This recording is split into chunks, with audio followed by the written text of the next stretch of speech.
This is group 4 for robot hockey's week 2 progress report. For our team as a meeting and assignment communications, we elected to choose Microsoft Teams because it was very easy for us to use and assigning assignments, and we were able to still track completions by marking things off with comments and everything. And we're using it for big discussion questions and anything hard for us to actually communicate with, while we are also using a group chat where we can quickly do meeting reminders as well as just some small questions for small clarifications on different things. For our parts, we're starting to now finalize our motors, our battery pack, the puck, having our transmitter and our receiver, kind of just finalizing the parts so we can order them now and they can come in soon. For the parts available at the school and in the lab, the capacitors, resistors, wiring, and we're gonna end up 3D printing possibly our wheels and our body to keep our weight low, which we'll discuss in our analysis later. All right, so this is the pinout for the ATmega 328B, and this just kind of helps us set it up for the Arduino later.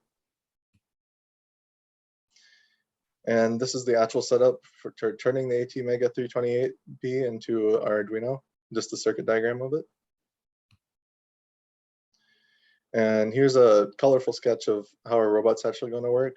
So it has the ATmega as our controller with the L298 and motor driver. They'll drive our 2 motors that we're going to probably put in the front. The receiver, and we also have a programmer there, but that doesn't have to stay there. And this is just a little bit more on the L298N. You plug in 2 motors to it, and you can control it using, it's just an H bridge. So in order to start the motor selection process, we need to do some basic analysis. We need to define some things like torque and angular velocity. So in order to overcome static friction, we need to find the torque.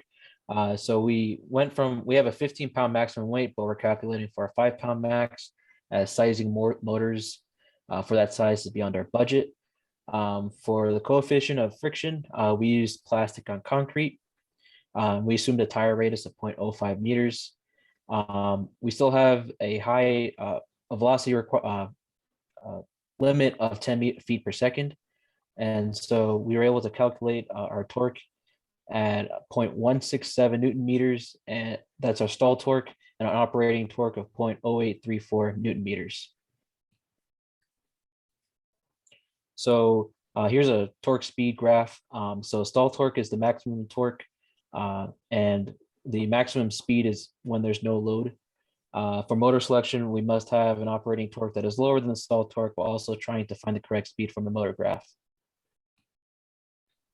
So there's different types of motors that we can choose from. There are DC motors.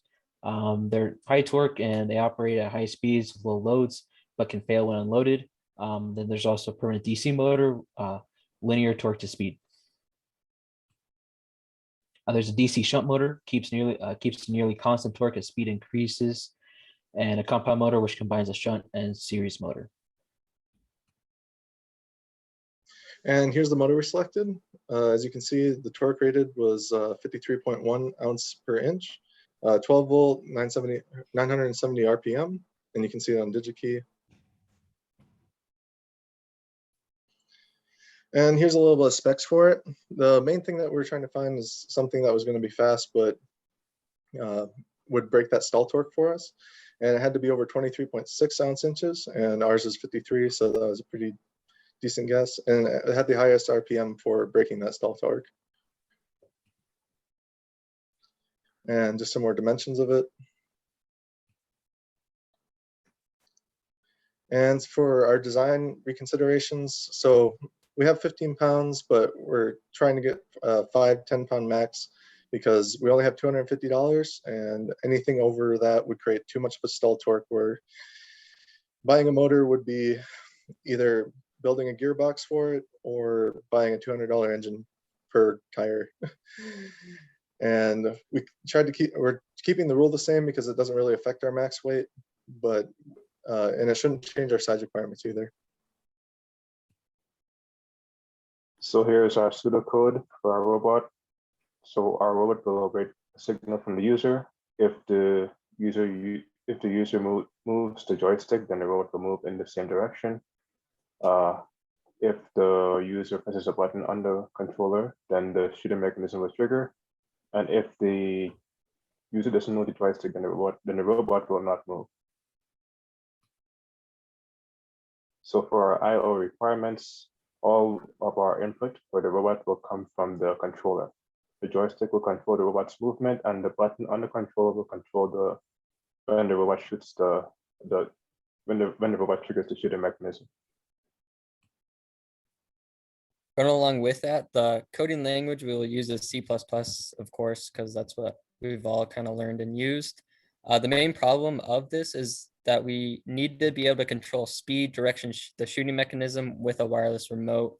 That's why we're going to use a transmitter and receiver, and the wiring, of course, that David and Tavis kind of discussed. Some of the sub problems that we're going to be encountering in our whole design process is that we're creating a microcontroller and using analysis to determine all the parts. Of course, Feckermandi wants analysis to use for our wheels, our motors, and the shooting mechanism, and why we're choosing each individual thing. Oh, no, go ahead. So for the building the microcontroller-based system, we elected to first start out with making sure that the 18 mega is actually usable. And so what we did was we built it using the microcontroller off of the Arduino Uno. We were able to get it plugged into the computer, and we're able to give it power, which is indicated by the red LED.